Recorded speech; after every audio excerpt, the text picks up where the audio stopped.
So, could Jonathan Taylor rush for over 2,000 yards? Could Cooper Kupp receive over 2,000 yards? And could our top two seeds in our fantasy playoffs fall? Well, we're going to find out the answer to those questions and many others as we preview Week 16. This is our Christmas edition of Fantasy Football Fever, and it starts right about now. I'm gonna play the intro. Hold on 1 second. Let me get it out. Here we go. Wait.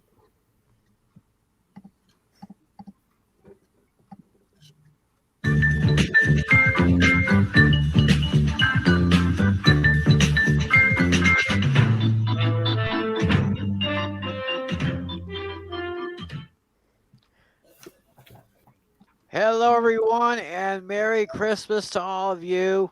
And for our other friends, Happy Hanukkah, Happy Kwanzaa, Happy Festivus for the rest of us. Whatever celebration you're having this year, hope it's a wonderful one. Hope it's a merry one. And we thank you for taking time out from your holiday schedule to join us here at Fantasy Football Fever. My name is Tim McClellan, and I've got my usual contemporaries with me. I've got Irene Namer, John Flynn, our Commissioner John Natali, Mr. David Heller, and Mr. Andrew St. Clair. How's everybody doing tonight? Good. Doing amazing. Doing good, and of course, today is my birthday special. I have Oh, something yes, special. yes. We Something have something special for for you, David. David. For those of you watching us on YouTube and on Twitch, we have a little video here that says "Happy Birthday, David. Have a magical day." Let's sing him happy birthday. Happy birthday to you. Happy birthday to you. Happy birthday, dear David. Happy birthday to you. And many more. Oh, Thank you, and good evening, everyone. Chris Clark is off tonight. all right. So, yeah, David is a year older. We'll just say he's 21 with a little bit more experience.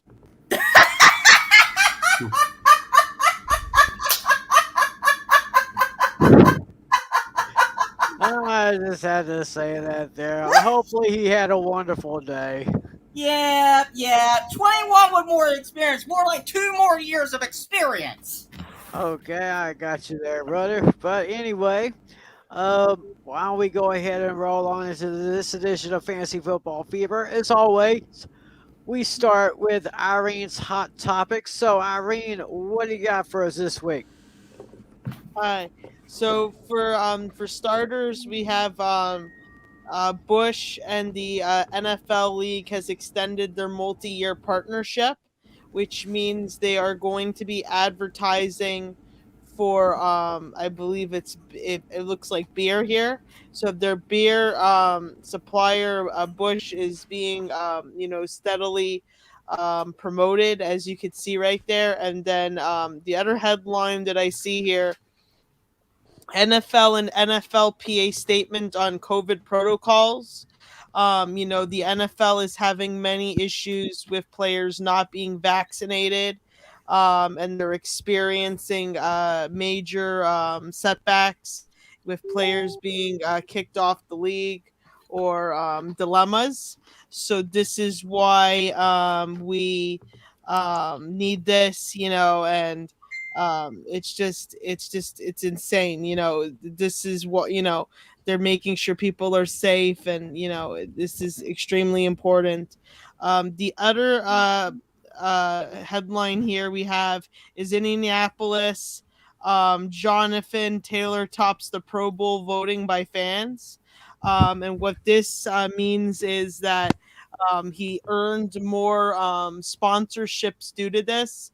The NFL flag sponsorships were done by Subway as well, and with this, it's really, as you can see here, it was also televised on ESPN. There was a community day.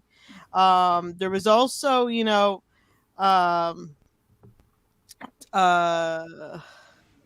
Pro Football Hall of Fame safety John Lynch features NFL's A Football Life as well. It's going to premiere on December 24th on NFL Network. It's going to feature John Elway, John Lynch, with many other important people in the world of football. And don't forget that movie that's coming out in Americans. I'm going to mention the movie once I'm done with the announcements. There's also a let me see here. Oh yeah, there's gonna be a double header for Christmas Day, as you may know. The Cleveland Browns versus the Green Bay Packers, with the Indianapolis Colts versus the Cardinals. And you could tune in on Fox, NFL Network, or Prime Video. The first game's going to start at 4:30 Eastern Standard Time. The second one's going to be 8:15 ET. And that's basically also 2021 Thursday Night Football concludes with San Francisco 49ers versus the Titans. And that's going to start at 6 p.m. with the pregame at 3 o'clock. That's going to be December 23rd with Ryan Tannehill. This is very important as well because it's going to conclude. And, this really, it gives you, like, it helps you narrow down really who might make it into the Super Bowl. Then the rosters for 2022 Pro Bowl have been presented by Verizon. Verizon is their sponsor, as you may know. Tom Brady, you all know I love Tom. You all know I love Tom Brady. 1 second, let me get that.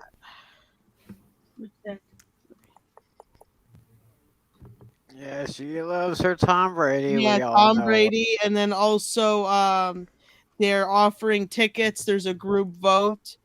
Here is the AFC offense. This is the defense right here, the specialist. There's a big list here. I'm actually going to give the link to this if anybody wants to go through that. You could see their roster right there, and you can get an idea of the Pro Bowl as well. And then lastly, what I'm going to bring up is the NFL movie for December 2021. The American Underdog by Kurt Warner story, and I am looking very forward to seeing this. It's already been released. I'm just waiting to catch it somewhere, but it's supposedly it's a very good movie. I've heard from my friends. I don't want to give any spoilers, but definitely it's worth giving it a try to see. And then besides that, what I'm gonna do is I'm gonna put up the scores and everything, so we can go through all of that. If anybody has anything they want to say, go right ahead. Thank you. All right. Thank you very much, Irene. And American Underdog. That sounds like a movie I definitely want to go see. Some people are probably already going to say that this will probably be one of the greatest biographical football movies since Brian's Song. And I still have not seen that movie yet all the way through, but it sounds pretty good. But now we got to go to some important business as far as our fantasy league is concerned. We just had our first round of the playoffs. So Andrew, you want to get us up to speed on that, brother? Yes, before I do that here, time for a quick news flash here from Denver, Colorado here, Denver Broncos here. For those of you who saw the game on Sunday, you know that Terry Bridgewater was sacked and was removed from the game. It's now been confirmed by Denver Broncos that he will not be playing this Sunday here. Drew Lock will be having his first be the quarterback for this game here, this coming Sunday against the Las Vegas Raiders. So I'm not much about that. Now, let's get started with the round with our scores here. As Tim mentioned, We had our first round here, and let's get started here. These are the results here. Keep in mind that the last game was yesterday. Usually we'd have our results here by Monday and our show on Tuesday, but next couple of weeks we'll be doing our shows on Wednesday or whatever. Anyway, let's get started here. I'll start with number 2 seed versus number 7 seed. John Talley versus Tim McClellan. This one was pretty close here, but at the end, Tim beat John Natale, thus eliminating number 2 seed by 7 points, 41.7 to 134.7. Next one, number 3 seed, beat Nick Dennison's Paducah K. Ron Dennison, 183.2, 139.8, having the highest score of the week.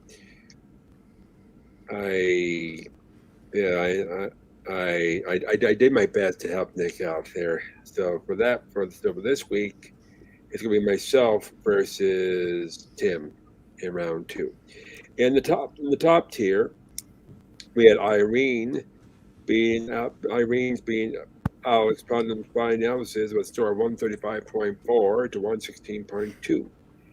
And finally, and I want to say probably the shock here. Ricky Team Carroll's beat the number 1 seed, Flynn's Coup in the Gang, by a score 115.6 to 103.9. He's the top 2 seeds knocked out. All I had to do was score more points to the second fewest points in the fantasy playoffs, and I couldn't do that. This was a pathetic, embarrassing performance from my team, and what a massive failure for my team. Jamar Chase screwed me over. So hold on. Okay, you ready for this, guys? So ready to see how how my team screwed me up. So first of all, Kyler Murray lost to the Lions, the artist formerly known as the Detroit Lions. He gave me 10 fewer points than expected. Then Michael Pittman has 1 catch, and he gets ejected from the game in the third quarter, and so he wasn't able to score any more points from that front. Van Jefferson, Stafford's throwing the Cooper Cup, so Van Jefferson gave me nothing. And well, I did get some help from the Dolphins defense because they gave me 14 points, but also Alvin Kamara gave me 4 points. Saquon Barkley gave me 9. Nothing else was special from my end. Yeah, and my biggest dud was Jamar Chase, 1 catch for 3 yards. Wow. That was actually the reason that Jamar Chase was the reason why I beat our friend Nell Snesrode in our other league. Yeah, I don't know what I was thinking. I sat Aaron Jones. That screwed me. I don't know why I sat him. Of course not. John Natale failed. Let me continue here. The results here, right. And in the owners bracket here, and others. OWS Superstars beat Mark Rose Toronto Lions by 125.6 to 92.2. Now, on to round 2. We have the following games here listed here. And let me do this here. We have in the top tier, as I mentioned here, Tim's Longview Cowboys against my Georgia Crushers. And right now, projection scores are me 151.5 to Tim's 144 even. Team Carroll versus Irene, with Irene's projection of 143.2 and Ricky Carroll's 126.1. In the losers bracket, we have the Lions versus the Superstars again, and another match. Doesn't matter here. Next, Dennison's Paducah, Kentucky Dennison's versus Blind Houses with a projection of 143.5 for Nick and 138.8 for Alex. And finally, but that's not the Natalie versus Flynn. Right now the projections are Natalie 160.6 to 142.5. And that, ladies and gentlemen, is round 2 for this week. Ladies and gentlemen, let me explain something here. Next week is the final week for the fantasy football. While the season's going to continue here, we keep going until week 17. And then our league is done here. But the season will keep going. And that, ladies and gentlemen, is my report for this week. Back to you, Tim. All righty then. Yeah, just because our league season is going to be finished, that means we're not going to be done with this show. Our season's not going to be done until we get to SoFi Stadium in Super Bowl 56. So it's going to be interesting. We got 2 more weeks of our playoffs. It's going to be really, really interesting. And speaking of fantasy, it's time to go to our man John Flynn. I think he's got this week's fantasy stud, dud, and sleeper of the week. Who you got, Flynn? Fantasy dud for Week 16 in the NFL. Josh Allen, quarterback, Buffalo Bills. That the last time the Bills met the Patriots, it was the infamous game where the Patriots ran the ball 47 times. Against the Bills defense, and it kept Josh Allen off the field. But the Patriots have the number 1 pass defense in the NFL, and it's going to take a while. It's going to be a long day for the Josh Allen, the Buffalo Bills. I mean, he was able to beat Carolina and they're one of the top-ranked pass offenses in the NFL, but the Patriots are going to be keen on containing Josh Allen, because Cole Beasley, who was the subject of a lot of COVID controversy over his anti-vax stance, well, he tested positive for COVID and he's not playing in the most important game of the season on Sunday. That's a big hit. And Stephon Diggs is going to be contained by J.C. Jackson, who has been a sensational corner and nobody's talking about it. So I think Josh Allen is going to have a rough day going up against the Belichick defense, and it's going to be a long day in the office for the Buffalo Bills. My fantasy sleeper of the week is Miles Sanders, running back for the Philadelphia Eagles, and the Philadelphia Eagles have put themselves in a position to make a final push for the playoffs. That they took care of business against Washington last night, and they're doing it by being successful on the ground, and the Eagles have put a lot of different backs in feature with Kenneth Gainwell and Boston Scott, but I think Miles Sanders is gonna have a lot of opportunities against the Giants on Sunday, and it's the Giants are 24th in giving up fantasy points to running backs, and I think Miles Sanders is going to benefit a lot from that, and an Eagles offensive line that's much healthier than they were 4 weeks ago. And my fantasy stud for Week 16 in the NFL, Cooper Kupp, wide receiver, Los Angeles Rams. And if you noticed, if you're in a standard fantasy league, you would notice that Cooper Kupp is projected at 25 points, which is 4 more than the next highest player, Jalen Hurts. And Cooper Kupp going up against the Minnesota Vikings defense, which has had a lot of problems containing the pass all year. Matthew Stafford and his incredible arm. Cooper Kupp, he's already set franchise records with the Rams for receptions in the siege with 120. And he's very well on his way to breaking other franchise records set by Isaac Bruce. So I think Cooper Kupp is going to have a huge day against the Minnesota Vikings. All right. Those are your fantasies. That's the fantasy stud, dud, and sleeper of the week. So all y'all in your fantasy leagues might want to take note of that, because Flynn knows what he's talking about. And speaking of which, let's go now. Let's go headlong into Week 16 in the National Football League, starting in Nashville, Tennessee on Thursday night. We have the San Francisco 49ers on the road to Nashville against the Tennessee Titans. Well, there's a line up there. I got. Looks like we got the 49ers 49ers. favored by 3. 49ers are favored by 3. So, so Irene, if you would, go ahead and start this off. We got the 40. Definitely, and I can tell you right now, I really believe that the 49ers is going to get this one. No, it's a no-brainer. Absolutely. Irene says a no-brainer for the Niners. Flynn, who you got?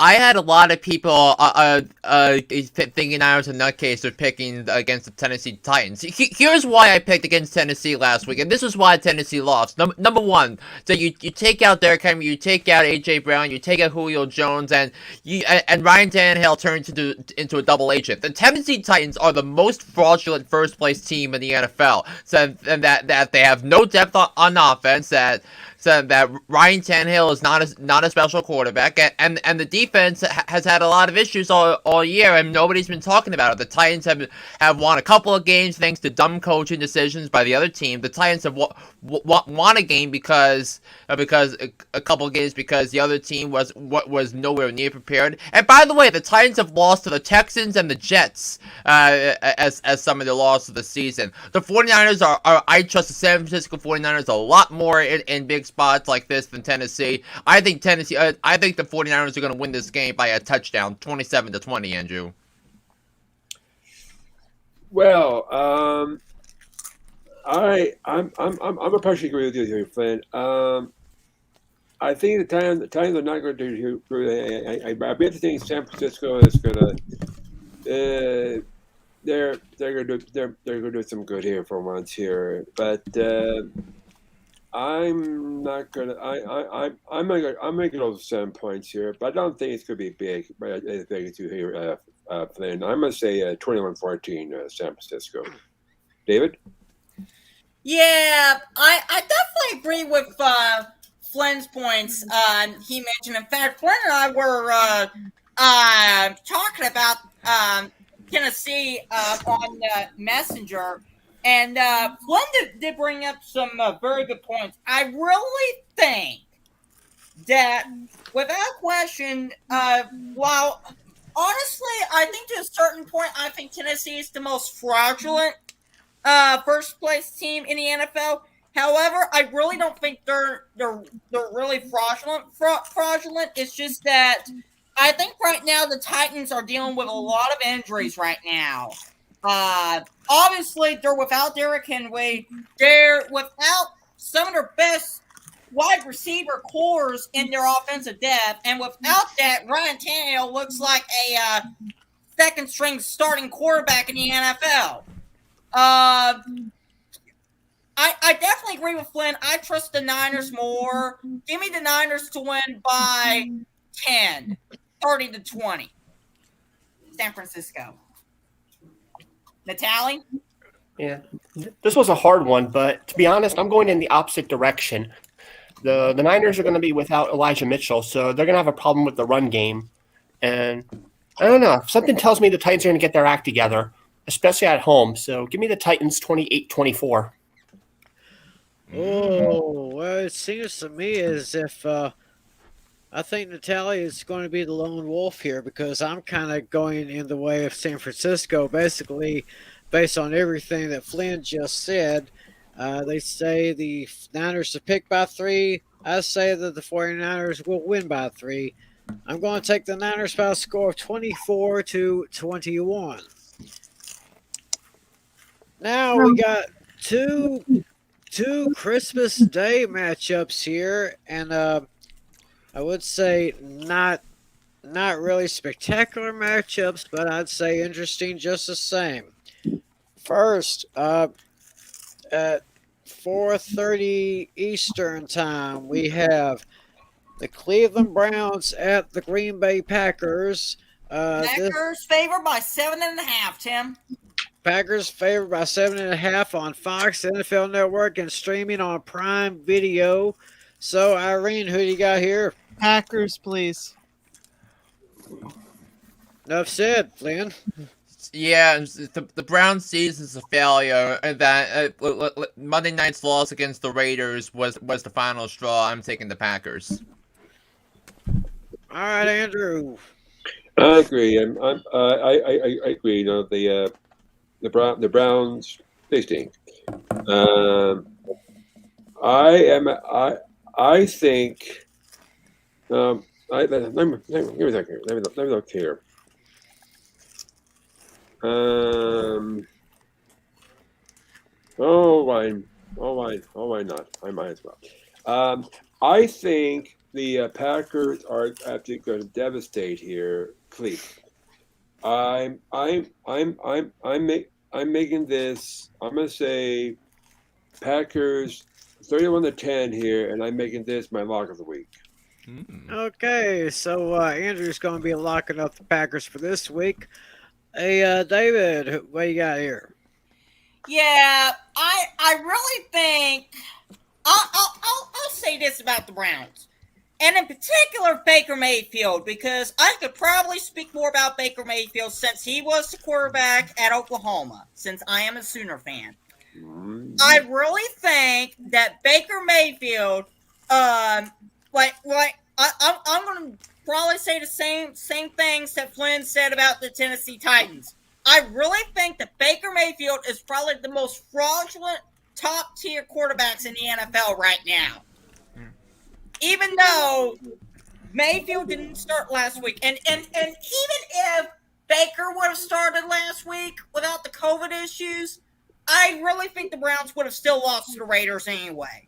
Because Baker is just a fraudulent starting quarterback in the NFL.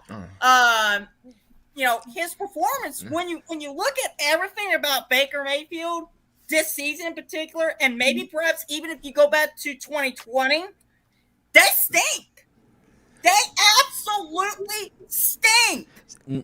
Nick Mullins was the Browns quarterback on Monday, not Baker Mayfield. He was on COVID, but still, I saw this graphic on Colin Cowherd's show yesterday that Nick Mullins in this game has a 67% completion percentage. The backup Case Keenum 64%, Baker Mayfield 63%. Wow. And also think about this. Baker Mayfield, I said at the time he was the fourth best quarterback in his draft class. Easiest first guess that Baker Mayfield would not succeed in the NFL. Now he does have the playoff victory in Pittsburgh last year, but it doesn't. It's not as valuable as it was 3 months ago, David. Yep, absolutely.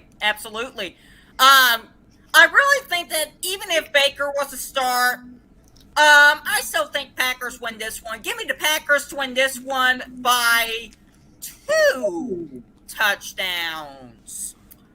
Packers 28, Cleveland Browns 14. Yeah, so you're doubling up on that, Natalie. Oh, that's a double up there. Well, I'm definitely not going to be the lone wolf on this one twice, because I'm in agreement with the Packers. Not only has their offense been great, their defense has stepped up too, and I think they're going to contain Nick Chubb, hold them to under 100 yards from scrimmage. So give me Green Bay 31-21. And I will go ahead and make this one unanimous. I think, Baker Mayfield, the most fraudulent top-tier quarterback in the league. I would definitely concur with that. I mean, it seemed like at the beginning of the season, it seemed like Cleveland was going to be legit again, but it seems like they're kind of slowly and surely falling off that perch. And Yep. I mean, that whole division, that AFC North division is. And on top of that, Tim, the Browns are basically falling back to what they were before Baker Mayfield. Well, I wouldn't say that because the whole roster was in shambles the year before. It's that they made some strong picks, they made some strong free agency signings, but the Browns are not a playoff team because they're not even. They need a new quarterback. So. Yeah. Right now, I would say the Browns would probably be 10-9, something like that every year type of team with what the roster they have. Anyway, go ahead, Tim, with your pick. Anyway, based on what both Flynn and Dave just said, I too, like I said, I'm going to make this unanimous. I'm going to say Packers 35, Cleveland 13, and I too am making the Green Bay Packers my lock of the week. Huh. And then the night game on Christmas Day, the Christmas night game will be just shown exclusively on NFL Network.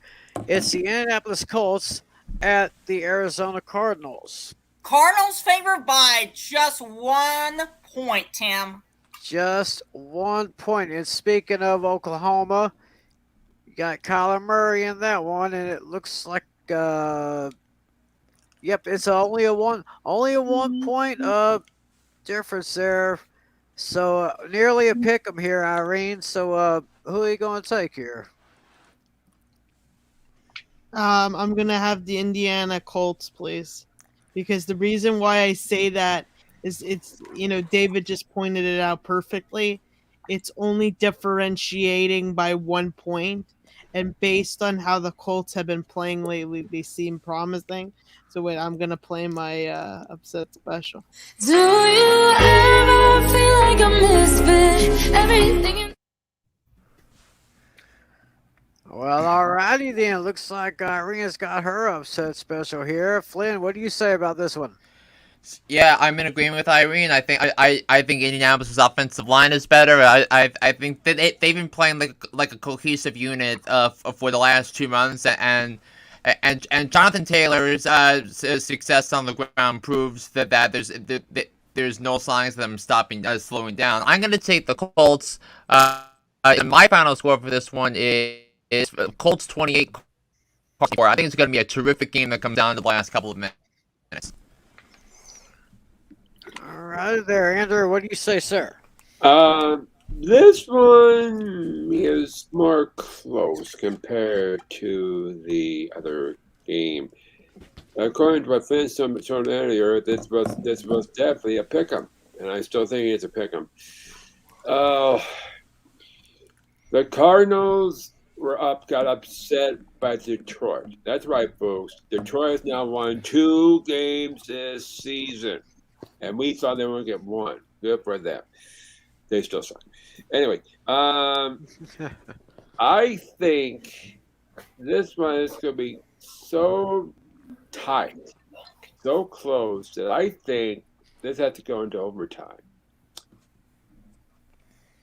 Give me the Cardinals to squeak by the Colts 27 to 20. No, 28. No. 28 to 27 in overtime. So Andrew is going with the Cardinals on this one in a squeaker overtime by 1 point, just like the spread goes. So, David, what do you say? Yeah, honestly, here's the thing about the Cardinals, and in particular their defense. In the last 2 games, both against the Rams on Monday night and against the Lions last week, their defense has given up a ton of yards, in particular on the ground. And when you're talking about, in particular with the Indianapolis Colts and Jonathan Taylor, who is probably right now, thanks to Derrick Henry's injury, probably one of the top performing running backs in the AFC right now. One of. I think in this game the Cardinals is going to probably give up a ton more yards again on the ground to the Colts offense and Jonathan Taylor. Give me the Colts to win this one by a score of 30 to 24. Colts. All right, David's going with the Colts. Commish, who are you going for? Yeah, since the Cardinals lost to the Lions, I think they definitely have some problems now. I think that could very well be the nail in the coffin as far as them possibly winning the division. And yeah, since the Cardinals lost to and the not just the division. Sorry to interrupt, Natalie, but not just the division, but the number 1 seed. Because remember, the Cardinals had the number 1 overall seed. Yep, that's right. I forgot about that. Yeah, Good they point. lost 2 in a row since. That's right. And yeah, Go ahead, Natalie. and yeah, since they lost to the Lions, I think it's obvious they're going to lose to the Colts because the Colts have a powerhouse of offense, and right now they definitely look better than the Cardinals' offense. Although I think it's still going to be a squeaker, though. Give me the Colts to win 27-24. All right. Well, this Jonathan Taylor, he is the stud right now. I think he is the NFL leader in rushing yards this year. He's got like over 1,500s. 3 more games to play. I think he can break. Yeah, I think he'll become only the 9th running back in history to rush for 2,000 yards in a season. I think you can do it. And as far as the other team is concerned, these guys were once in the top of the NFC. They were the number 1 seed for so long. Now they've lost 2 games in a row. One of them to the horrible Lions team. Mm-hmm. Yeah, let's not forget that one. And so they're starting to slip a little bit. And honestly, Tim, those 2 losses, one of them to the Rams, may have been and also against the Lions as well. That those 2 games and those 2 horrendous performances, especially from the Cardinals defense, it's probably going to be the difference between the Cardinals getting the 1 seed and possibly playing against either the Bucs, the Cowboys, or ironically enough, the Rams in a wild card game potentially, depending on how the 1 seed goes between the Packers and the Cowboys. Well, I got something to say about that 1 seed, but that'll be just a little bit later. But right now, I got to make my pick, and based on everything I've seen so far from these 2 teams in the last couple of weeks.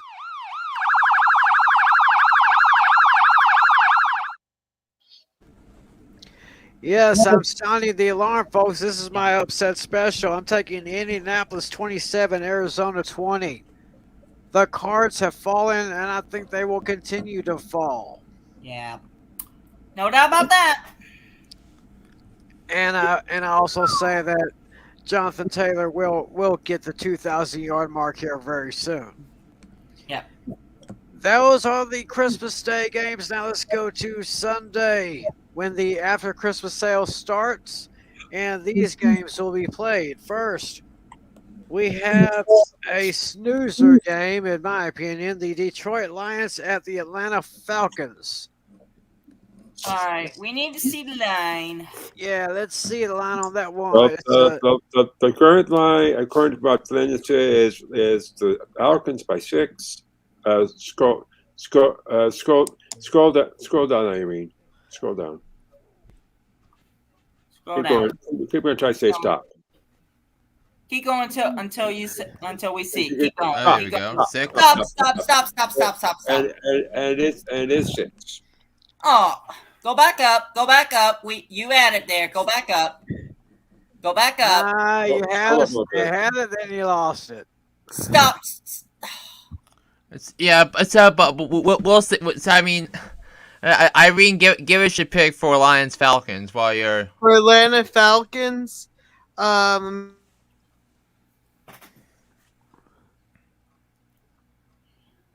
Yep, there you go. Right there, Irene. Stop yeah, right I'm gonna take. This one's a little confusing to me. I'm a little confused because why is the money line for Falcons better than the Lions one? But the Lions score looks more promising than the other one. That doesn't make any. I'm just gonna. I'm sorry, but I'm gonna have to take the Lions. I just don't trust the Falcons on this. Or maybe I should take the Falcons. It's a confusing choice to make. I mean, all we're doing here is picking the winners. I Yeah. think it's gonna be Falcons. It'll probably be the Falcons. I'll just do Falcons to be safe. All right, Flynn. Yeah, I'm taking the Falcons too. It's gonna be a close game because I think the Lions have the right coach, and I just think they need the better players. I'll take the Falcons to win 27-24 over the Lions. All right, Andrew. Which one we're doing here? Detroit, Atlanta. Detroit got lucky, man. Against the Cardinals. It's a home game for Atlanta. I'm sure I'm going to hear a little bit about it here. For once, I think Atlanta will somehow do it. Give me Atlanta by 10, 20-10. All right, Dave. Who you got here?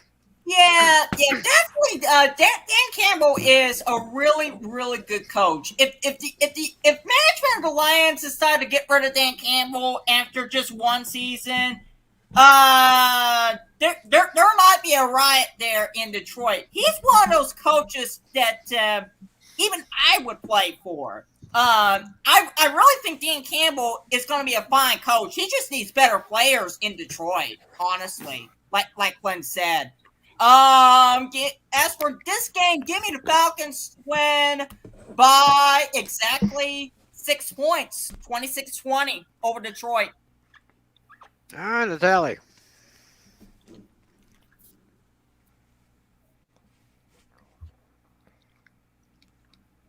Technical problems. Looks like the tally's got a technical problem again. So while we're waiting, Tim, who are you picking? I'm going to go ahead and take the Falcons in this one. I say it's going to be a low scoring. It's going to be close to. I think Detroit had their fun, but I think it's time to bring it back down to reality. Even though Atlanta's not that much better, but I will take the Falcons by a score of 17-13. Yeah, Dan Campbell's definitely a good coach. He just needs better players. Yeah. Yeah, I'd give him another year. Yeah. And while we wait on, I would say, Tim, at least Dan Campbell needs at least another two or 3 years, something like that. yeah, I would agree. I would agree with that. And now we got. Perhaps the tally to log out. Oh yeah, I think that was the log. I think he's back in. I think he had Here to we go. change. There he is. Yeah, we have. Got me now? Yeah. Yes, sir. We need. Yeah. We'd like to have your pick for the Lions and at the Falcons. Yeah, this one was kind of a hard one for me to decide because of how much of a snooze fest it is. But I don't know. Something tells me to go with the Lions. I think, Jared Goff, he's going to extend the Lions to their longest win streak of the season. 2. Ooh, So, that's an upset. Just give me the Lions, 17-10. I'm just going to leave it. The Lions get their longest win streak of the season. 2. Mhm. I think that would go as the.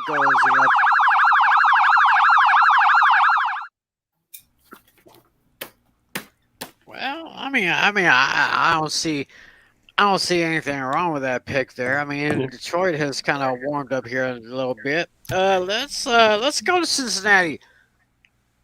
We got the Baltimore Ravens at the Cincinnati Bengals at Paul Brown Stadium, and it looks to me as if actually the Bengals are picked by 2.5 in this one. Yep, that is correct. So Irene, who do you got here? You said the Bengals versus the Ravens. I'm gonna have. They're not gonna look like at that 110. You know what? I'll just take. You know what, David? I'm sorry to pick on David, but who do you think I should pick for this one? Because it's like. Well, right now the Ravens. We don't know for sure if Lamar Jackson is going to be available to play or not. In the Sunday matchup against the Bengals because of the ankle injury. Yeah. And by the way, Lamar Jackson did not practice on Wednesday. Good point. Oh. Good point. I'm gonna do the Bengals. my heart leaned to the Bengals anyway, but I just wanted a confirmation that I was doing the right thing because Yeah. both teams are good. You know, what I mean, it's like what I'm saying. This isn't like the bee's knees of a football game, but I mean, I just wanted to make sure I was doing the right thing, so I'll go with the Bengals. Yeah. Yeah. You're doing the right thing. Go ahead, Flynn. Yeah, I mean, looking at how the Ravens fared, that was a noble effort from Tyler Huntley in replacement of Lamar Jackson. I thought he did a lot of things well. That he utilized his weapons to the fullest, including Mark Andrews, who had a huge game. But this is where I'm going to take the Bengals. I just think they have the better quarterback and the better defense. I don't want to pick against John Hall because I think he's a great coach, but Zach Taylor is going to get some consideration for Coach of the Year given how well the Bengals have played. So I think it's going to be a fun game. I think it's going to be an entertaining game. But I think the Bengals will yank it out in the end. They win 34-28. Andrew. Which one we're doing? Bengals. Bengals, Ravens. 2.5. Anyway, yeah. Boy. I don't know why here. Cincinnati. I don't know. I don't know how they're doing. I don't know how they're doing so good here. And I somehow I don't know how, but I see the Ravens here being the Bengals here, so I'm making it an upset, 14-7.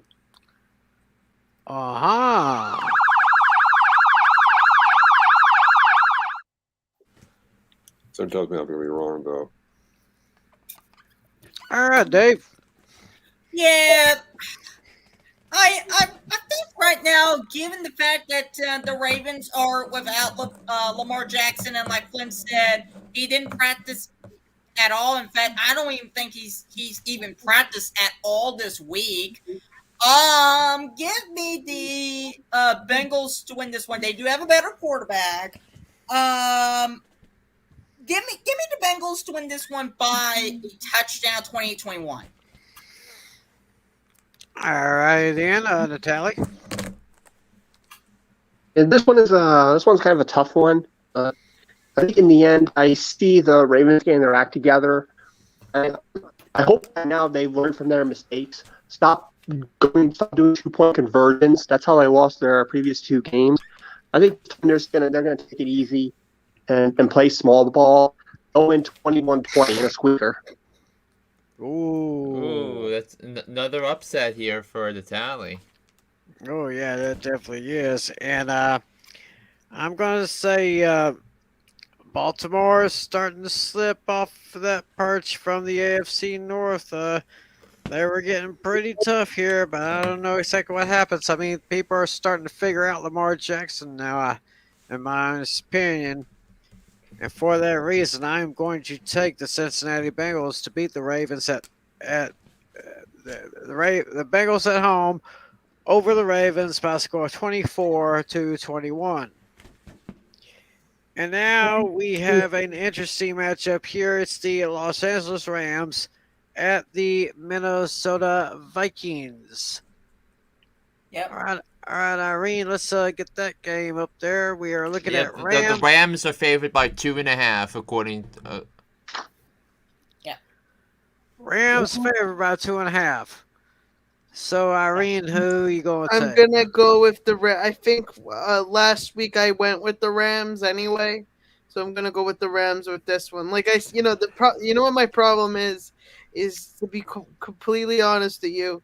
Unless it's like an East Coast team playing against the West Coast team, it's just these kind of teams. I'm like, I'm not really into the West Coast teams like I should be.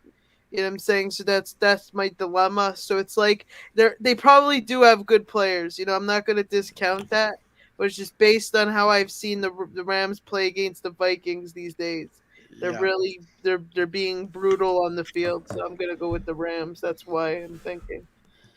Well, Irene, if you want to see a good West Coast team at its best, I think this Rams Vikings game is made just for you. I mentioned in the fantasy segment with Cooper Kupp against the Minnesota secondary, that's not going to be a fair fight. I think the Rams are going to score a lot of points, and they're going to win this game 31-24. Andrew. Oh boy. Rams Vikings here. I think the Rams are going to do it here. You know, this one is not going to be quite sleepy here, but this one's going to be pretty close here.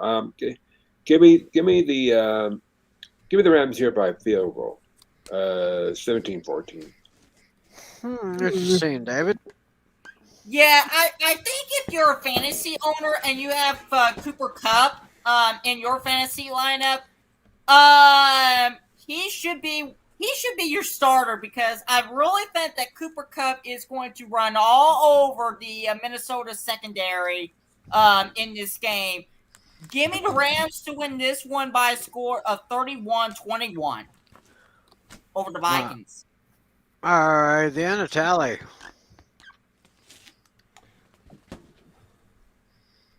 I think the tally is maybe frozen up a little bit. I like. Yeah, this one is going to be a very close one. I think it's all going to come down to who gets the last possession. All right. Wait, me? Yeah, I can hear him. Or maybe not. Oh, okay, sorry. Yeah, I think it's basically going to be very close. It's going to come down to who has possession. I think it's the quarter is come down to Cooper Kupp versus Justin Jefferson. He gets the ball last. And yeah, I think the Rams are going to have the last drive. And I normally don't do this, but I think this is going to be an overtime game. Give me the Rams and Vikings 30-24. All right, overtime. Rams win, Tim. Oh my goodness! I am making an audible. I'm making a change here. It's like I can remember which team Cooper Kupp is on, but now we have the Rams here. So instead of making 17-14, I will double it. 28-14, Rams. Alrighty then. So Andrew calls an audible, and I'm going to give a straight up answer here. I'm going to take Los Angeles, basically because of probably the best receiver in the league, Cooper Kupp, and I say he will probably get at least 2,000 receiving yards. Give me the Rams to win in Minnesota by a score of 27-20. And now we go to a classic AFC East showdown. It's the Buffalo Bills at the New England Patriots. Let's find that line on that one. David, what you got? Scroll up, Irene. Scroll up.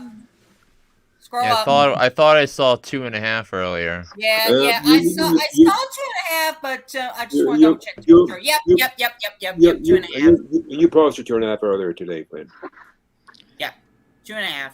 Yep, right there, Irene. Stop right there. It is 2.5. The Patriots are picking about 2.5 over the Bills. So Irene will probably take. She'll probably take the Patriots. Yeah. No one heard. Is she muted? You're probably muted. I turned her mother. Right, Are you doing Patriots, right? Yes. Yes. Okay, I'm gonna. Of course, you guys already know. Yes. I will do Patriots, and I'm gonna. Let's take a hit on a pipe dream. Was the fate or mistake? Cause the time ain't up yet. The parts of my mind. Yes, of course. So, Flynn, what you got? Yeah, I'm with Irene. I'm taking the Patriots. I think they have the better defense. The score for this game is I have the Patriots winning this game 16-14. Andrew? How much goes? Go ahead, Andrew. Go ahead. Who's the current quarterback? Who's the current QB for New England? Mr. Mac Jones. Mac Jones. Mac Jones there. Okay. I personally think the Patriots are probably the Patriots right now have a well-rounded team of both offense and defense. They're no Tom. They're not. They're not where Tom Brady was with New England. But there's something else on me. But Irene left. yeah, but I'm going to say here that it's going to be the Patriots to beat the Bills here. I think it'd be. I think it's going to be a class here. I'm going to say Patriots Bills 24-21. All right, then, dude. Yeah, honest to goodness here, I think the Bills press conference after the game on Monday night in Buffalo really proved their attitude and why the Bills will probably never get too far in the playoffs. Give me the Patriots to sweep the Bills for the season by a score of 20-10 over Buffalo. All righty then. Natalia, who you got in this good one? Yeah, this is one that I've been playing with for a while. I'm going to tell you this. This is one of the games I changed my mind on. I originally picked New England, but for some reason, my gut is telling me to switch back to Buffalo. Because, Patriots upset Buffalo in their house the first time. I think somehow I see the Bills getting their revenge. They're going to get this time the last laugh in their house. They're going to get the revenge. 28-27. 1 point. Give me Buffalo.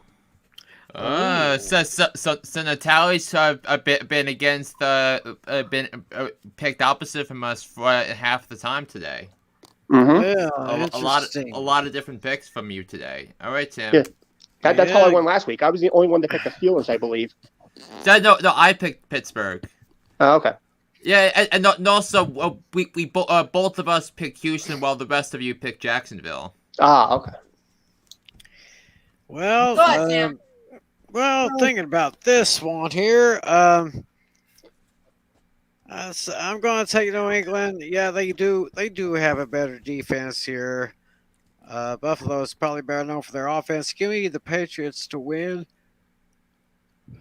I'm going to say 28-23. Let me write that. Let me get that. 28-23. So give me the Patriots at home. And I will be right back. Okay. She'll be back? Okay. Okay, now here comes another game that I don't really want to go through this game, but we're going to have to anyway. It's the Jacksonville Jaguars at the New York Jets. Jets favored by 2.5. All right, Flynn. Yeah, I'm gonna take the Jaguars to win this game. I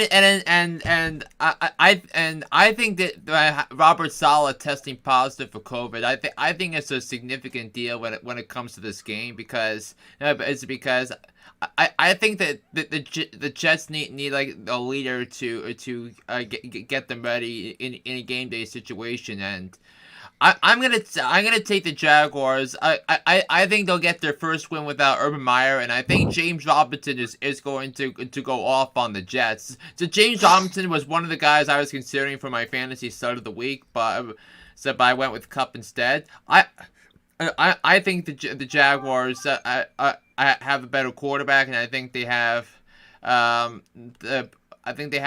more interesting players on both sides of the field. I'm going to take the Jaguars to win this game. The score I have for this game is 28-24 Jacksonville over the Jets. Andrew? Oh, boy. There's going to be ugly here. With Irvine finally gone of the Jaguars here. And the Jets, No, they're not as good. This was going to be a yawner. A yawner. Give me the Jets to beat the Jaguars 14-10. Yeah. Yeah, I really think, Flynn, I think you and I were discussing about the Jacksonville picks on the fantasy football show. I really think last week the Jaguars were probably distracted by all of the news related to Urban Meyer. That's probably why they lost last week against Houston, I think. Because of all the drama that was going around with Urban Meyer during that whole lead up to last week's game. I think now that we're past that week of distraction from Urban Meyer, now that Urban Meyer's long gone, give me the Jaguars to win this one in an upset special by a touchdown. 35. No, give me the Jaguars to win this one 14-7. Okay. It's going to be a low-scoring affair between those two teams. Neither offense is very good. On honest to goodness, neither offense is very good. All right, Natalie. Right. Yeah, this is basically another snooze fest too. This one was a hard choice, but this one, I think this one's going to have a similar scoring line to the Lions and the Falcons. I believe I said line it would be 17-10 for the Lions. I'm going to actually make that the same exact score for the Jets and the Jaguars. I'm going to pick the Jets 17-10. Neither one of them has anything to play for, so it's just one of those whatever games. But I'm going to take the Jets. Alrighty then. I'm actually taking the Jaguars on this one. Maybe Urban Meyer leaving town would probably be a change to do them some good. I'm going to take the Jaguars to win by a score of 21-14. Jets are a dumpster fire. This next game will have to be my last. And Tim, you all know how much I have talked about how much of a dumpster fire the Jets are. And even I, trying to be the head coach of the Jets, would not fix any of the problems that's going on in New York with either club. And speaking of the either club, that is our next game. The New York Giants at the Philadelphia Eagles. Eagles favored by 10. Eagles favored by 10, Tim. Eagles favored by 10. That sounds about right, don't you think, Flynn? Yeah, and it's gonna be the Jake Fromm show for the Giants on Sunday, and finally, Natalia, they start Jake Fromm after going through 3 weeks of hell with Mike freaking Glennon. He looked impressive in that short sample size. I would have started Jake Fromm 3 weeks ago. I mean, I don't know if he would. I don't know, maybe, but definitely he should have started. He should have played in the Charger game if that was what was going to be. But I digress. The Giants are gross. They're grotesque. They're inept. But I think Jake Fromm is going to make it close, but I'll take the Eagles to win by a touchdown, 27-20, over the artist formerly known as the New York Football Giants. Well, that's about time here. Of course, Jake Fromm from the University of Georgia, Bulldogs. Wait a minute, I thought I was Jake Fromm State Farm. No. No, you don't diss my guy Jake Fromm like that, Tim. He doesn't deserve a diss track. I'd say he's a good neighbor. It's about time he gets a chance to get a starting quarterback here. But Jake, let me say something. When you were the Dogs here, it was simple. But when you're in the NFL, it's going to be a whole lot different here. I feel you're going to win, but it's going to be closer than you think.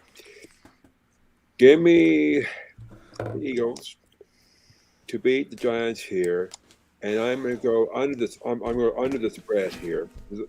10 points here. I'm going to go under the spread. I'm going to say 28-21. Eagles. All right, then, Dave. Yeah. I think the Giants finally made the right move in starting Jake Fromm, but truth to be told, I think the Giants made the move way too late. In fact, I did read earlier this week that the Giants are shutting down Daniel Jones, their main starting quarterback, for the rest of the season with that neck surgery. Neck injury, yeah. Yeah, so he's done for the year. The Eagles, they looked good against the Washington football team, but that's only because last week the Washington football team were without Taylor Heineke. Yeah, and they started Garrett Gilbert, the third string quarterback, because Kyle Allen couldn't clear COVID protocols in time for the game either. Yeah, absolutely. Give me the Eagles to win this one by. I'm definitely going to go against the spread here. I still think the Eagles win, but it's not going to be by 10 points. Give me the Eagles to win this one by a field goal in overtime, 23-20. Jake Elliott killing the Giants again. I like that pick, David. Interesting. Natalie. Yeah. I'm definitely glad that they're starting Jake Fromm, but unfortunately came a little too late. And I actually do see a kind of a close one, and I could also see Kenny Golladay finally getting his first touchdown as a Giant. I think Jake Fromm is just what Kenny Golladay needs to get more involved. I actually have the same score as Flynn. I have the Eagles winning 27-20. Yeah, on that note, guys, I gotta go. It's I gotta head to bed for my truck thing. So I'll see you guys next week. Send me the rest of your picks. Yeah, because we have 7 more games games. In the group messenger sometime tomorrow. Merry Christmas. Yeah. To you. Merry Christmas, guys. Merry All Christmas. right, I'll talk to you guys tomorrow. All right, Commissioner. Yep. I just want to see what Tim's pick is. Then I'll go. Yeah. Okay. I can't believe I'm saying this for the second week in a row. I'm going to say fly chickens fly.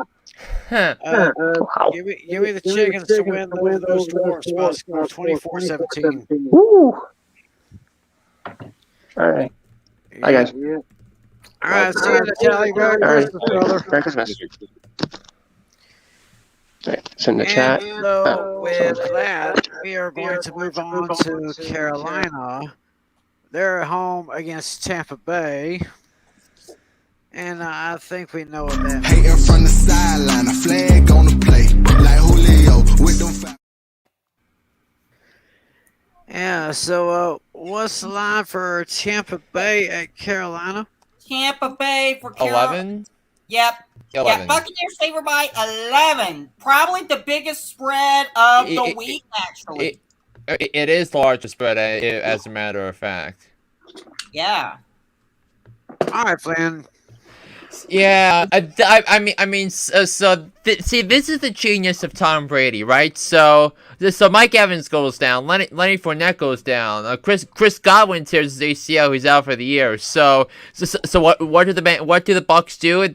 They replace him with Le'Veon Bell and Antonio Brown. So 2 of the 3 killer bees from Pittsburgh are back together again, and which forms a new 3 killer bees in a row, in Brady, Bell, and Brown. That this is what Tom Brady does. He gets the best players to come play for him, not play for Bill Belichick. And listen, I think the Bucs, after the way they got embarrassed and humiliated on Sunday Night Football, losing 9-0 to the New Orleans Saints, in probably the worst performance of the year for any team in the NFL, there is absolutely, positively no way it's going to happen against the Panthers, and I'll take the Panthers to lose to Tampa. Tampa wins 33-17, and that, Tim McClelland, is my lock of the week. All right, we got we got Flynn's going to be locking up those Bucks. Dave, what do you say? Yeah.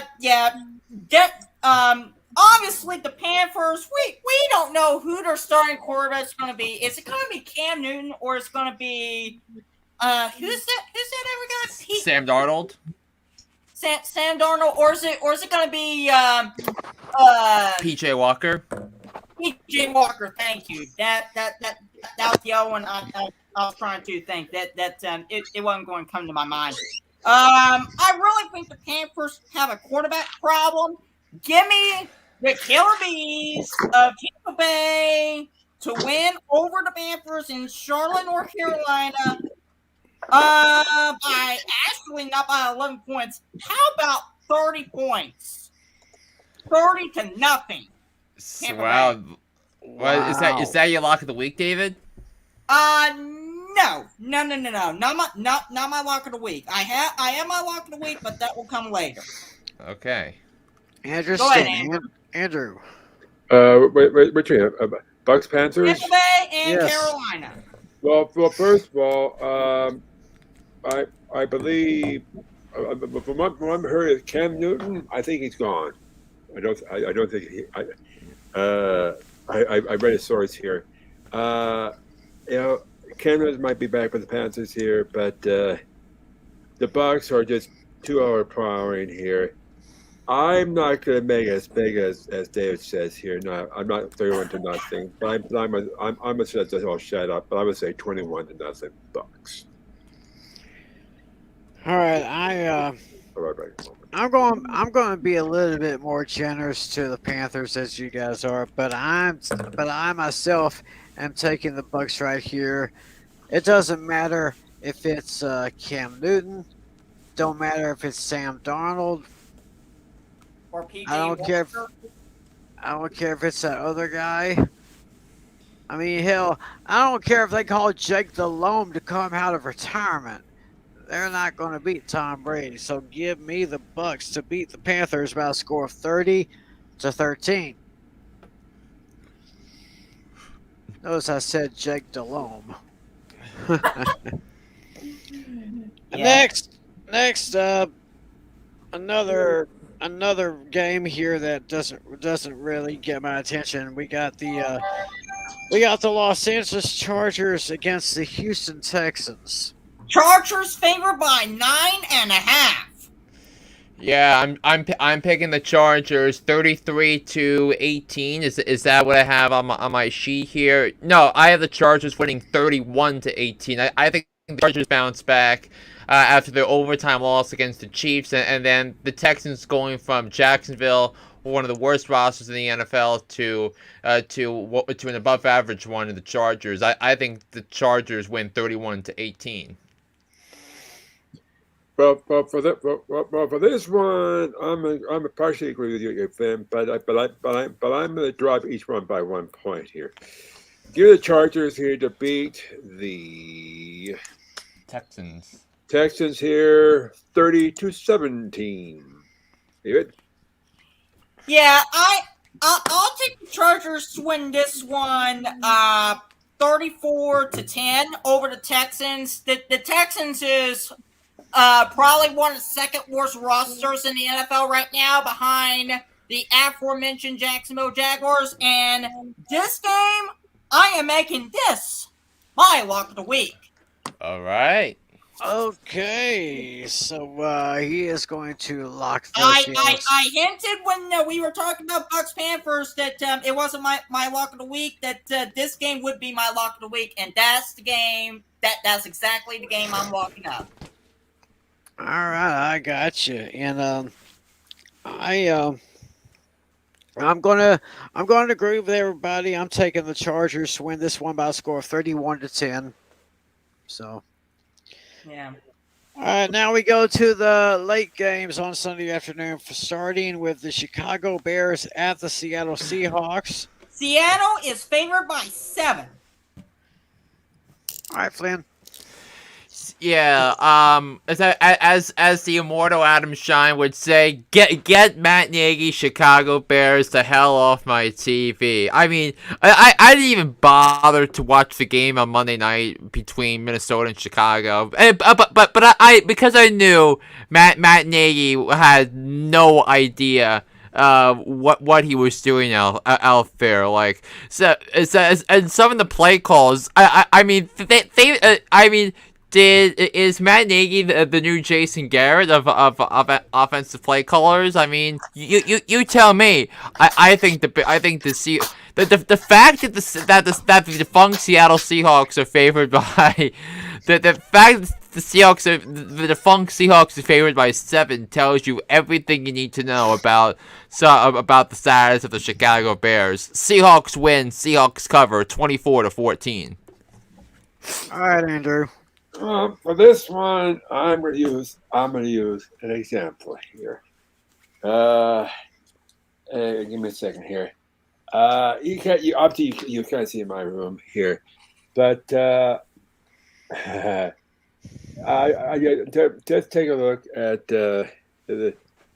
this sock here. Picture this as not as the Bears. The Bears are going to get written all over it, just like this one here. They're not going to get any wine though. They're going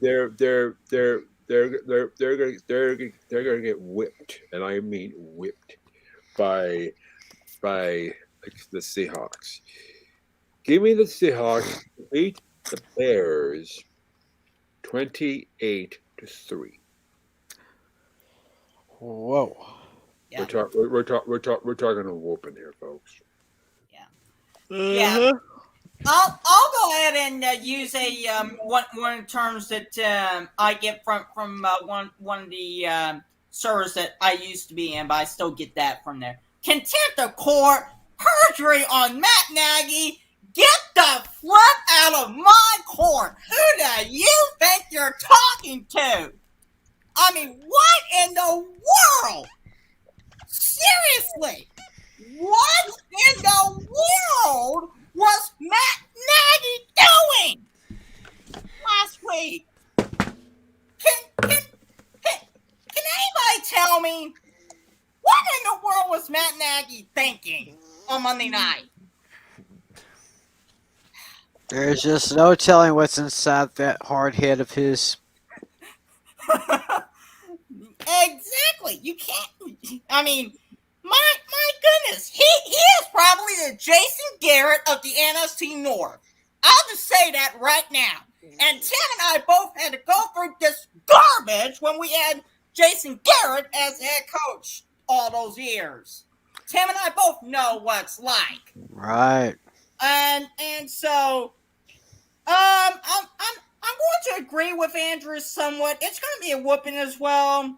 But I have the Seahawks winning this one by a score of 35-3. Mm-hmm. All right. Well, I am just like with the Jets. I'm going to be a little bit more generous to the Bears, although not by much. And I like what David said about Jason Garrett. We went through hell with him. Just like it seems like the Bears fans are going through hell with Matt Nagy. Like I said last year, if I wanted a clapper, I would have gone to the Walmart and bought me one myself. Clap on, clap off. Yeah. Anyway, give us a score, Tim. Yeah, I'm going 27-10. Give me the Seahawks easily because they got an easy one this game, and that's how easy it's going to be. 27-10. Give me the Seahawks. And now somebody give me this. It's the Pittsburgh Steelers at the Kansas City Chiefs. Chiefs favored by 10. All right, Flynn, Steelers and Chiefs sounds interesting. Now, this is a disclaimer that I would not that the Chiefs have a big COVID mess on their hands, and and there is a good chance that this game might be moved to Tuesday. So we as a group have every right to make a change to our picks. I'm gonna take Kansas City to win the game, and I'll take the Steelers with the points. So it's because there's always that sense with some of these games with the Steelers, no matter how. No matter the deficits on their roster with Pittsburgh, and sure there are a lot of them, and even though they beat Tennessee, they had issues moving the ball. They only had like 200 or so yards of total offense, and they still won. And going up against the Chiefs defense, we're going to have to see who is available because of COVID. But right now, I still refuse to pick against Patrick Mahomes and the Chiefs. I think they're going to win this game 20-14. Andrew, Do not do if you have any player, if you have a team versus Mahomes here, you're going automatic. Well, there are a lot of players in the Chiefs here because of code protocol. There's a little roster there. We're missing that here. Now here, I am going to pick. I think the Chiefs are just going to just go over the Steelers here, 28-14. All right, Dave. Yeah, give me the Chiefs to win this one as well. Obviously, both teams are clearly having issues with COVID protocols. It's more of a Kansas City issue than a Pittsburgh issue. Yeah, that's true. Obviously, Kansas City is having a lot of issues with COVID, more so than Pittsburgh. Although Pittsburgh does have a fair share of COVID issues as well. It's just for sure the Chiefs are having a lot more problems with COVID protocol. Still though, you cannot go against Patrick Mahomes. Period. End of debate. Give me the Chiefs to win and cover the spread by 10. 30-20. I don't think it's going to be that bad for the Steelers. They will come up short, but not by much. I'm taking the Chiefs. I think the Steelers are pretty much going to be out of the playoff picture by the time the season is over. Give me the Chiefs to win by a score of 28-23. Next, we have an interesting AFC West showdown. We got the Denver Broncos at the Las Vegas Raiders. Raiders by 1 point. Yes. Raiders by 1. Flynn.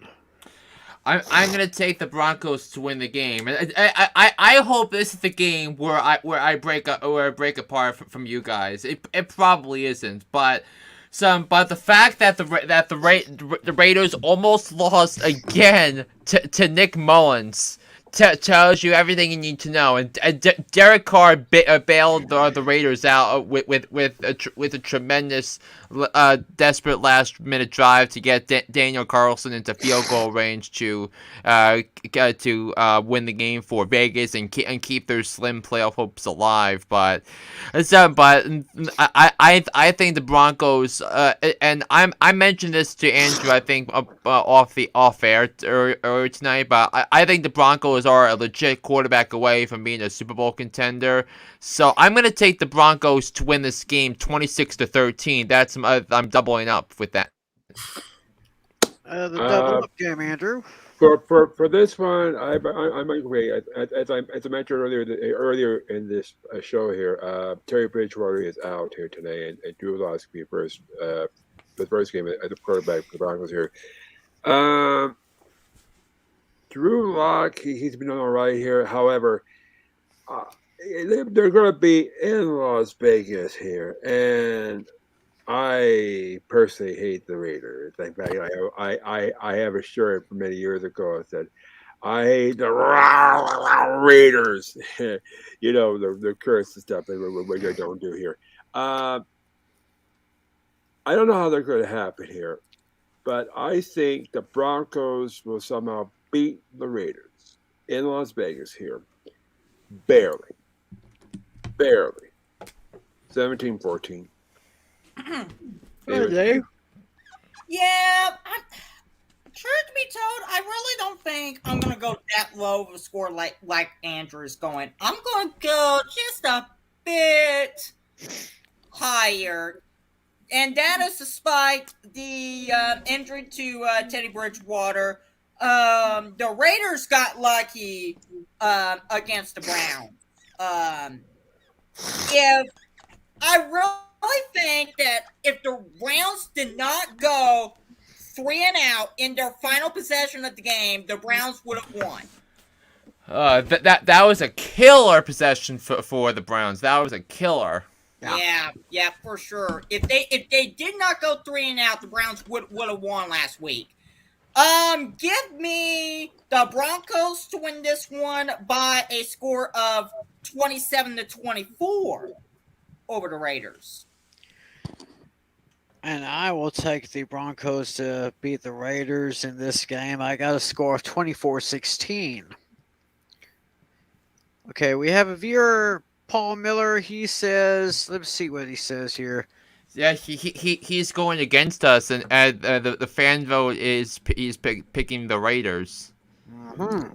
Yeah, and he also has Kansas City winning by double digits. Yeah, if you can get that up. Yeah, we'll get that up. Why the Raiders beat the Broncos? The Raiders are still having problems here. So I think the Raiders need. I mentioned this on my podcast. I think it was last week or this week that I think if the Raiders want to put themselves in the best position forward, they need to trade Derek Carr and get draft picks back. That's how I would attack the issue if I'm the Raiders, because I think you need new players all across the roster. Personally, since this problem happened here a few weeks ago with the Raiders here, the Raiders are going to be probably because they're the bad team of the AFC West here, and if there's anything going to happen, it won't happen until the offseason. Right. Yeah, right. All right, now we go to the Sunday night game, and of course, it's always so sweet for me whenever these two games meet in prime time. One of the longest rivalries in NFL history is renewed yet again, and it was renewed just 2 weeks ago. Yep, it's the Washington No Names and the Dallas Cowboys. But this time it's at AT&T Stadium, and what's the line there? Dallas favored by 10.5. Dallas favored by 10.5. So Flynn, considering what happened in the last matchup 2 weeks ago, what do you see here? Well, first of all, I hope Dave and I don't make the same mistake we made 2 weeks ago by taking the cheese with the Washington football team. That was such an embarrassing pick on all levels. I'm not going to make the same mistake again. Dallas locks up the NFC East with a victory. They'll beat Washington. The score I have for this game is 30-20, I believe, and yes, that is my projected score. 30-20. Dallas clinches the NFC East with a victory over Washington. All right, Andrew. Well, for this one, I'm going to agree partially with Flynn here. I really think the Cowboys are going to lock the NFC East here. I'm going to make the lead. I'm going to make it just a little bit more hurtsome for the no names here. Give me the Cowboys 30-10. Oh, okay. David. All right, Dave. Yeah. Do we have any news out of Washington regarding Taylor Heineke and Kyle Allen? Because I didn't see anything today. Okay. Yeah. As far as I know, looks like Kyle Allen is still in COVID protocol. Taylor Heineke is still hurt. Give me the Cowboys to win over the Washington No Names. I'm gonna be a bit more generous than both of them. I'm gonna make this by a touchdown, but Dallas still clinches the NFC East by a score of 28-21 over the No Names. Tim. All right. I am going to. I will make this one unanimous. Hopefully, the Cowboys' offense can really pick it up here because the Cowboys' offense has been pretty much either a bit below average or a bit above average. I still think Dak has a problem with his calf, even though he doesn't want to say anything. And of course, that defense is just all over the place. I say Michael Parsons still is a player of the year, and great to see Neville Gallimore, Randy Gregory, DeMarcus Lawrence back on the lineup. So give me the Cowboys to beat the No Names. Take the sweep. That's what they do. Take the sweep. I got them 28-23. Go Cowboys. Yeah, and actually, Andrew Thomas actually did a good job covering Micah Parsons on Sunday. That was one of the few bright spots, if any, for the Giants. And that Micah Parsons was not a game wrecker like he usually is last week. And we'll see how he does against Washington's O-line. And we got one more game, the Monday night game. I don't know about this one. It's Miami at New Orleans. Yeah, the Saints are picked by 3. Field goal.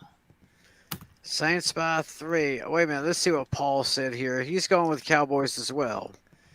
Yeah, and then we're picking. 27-19. Yeah, we're picking Dolphins Saints last to round up the show. And this was actually the toughest game of the week for me to pick, honestly, because look, I would argue, and I argued this on my podcast on Monday. I thought the single best win by any team in the NFL this season was the Saints' shutout victory over Tampa. That was such an important game for New Orleans for a whole bunch of reasons. Number one, I think that screamed hello playoffs. If I'm the Saints, if you're able to completely shut down Tom Brady, I think that and a Tampa offense and not allow him to score, to shut down the league's number one offense on their home turf. I think this screams hello playoffs, and I think this completely makes up for that horrible loss they suffered week 4 against the Giants, where they were up 11 points and then they allowed the Giants to come back and win the game in overtime. So that I think that this is a tough one because both these teams are well coached. Both these teams have strong defenses. So, but I think the Saints are going to be more creative on offense. I think Alvin Kamara is going to be the difference in the game. I think he scores a touchdown and picks up 120, 130 all-purpose yards. I think the Saints are going to win a close one, 19-13. All right, Andrew. This is fun here. Dolphins. What's going on with them right now?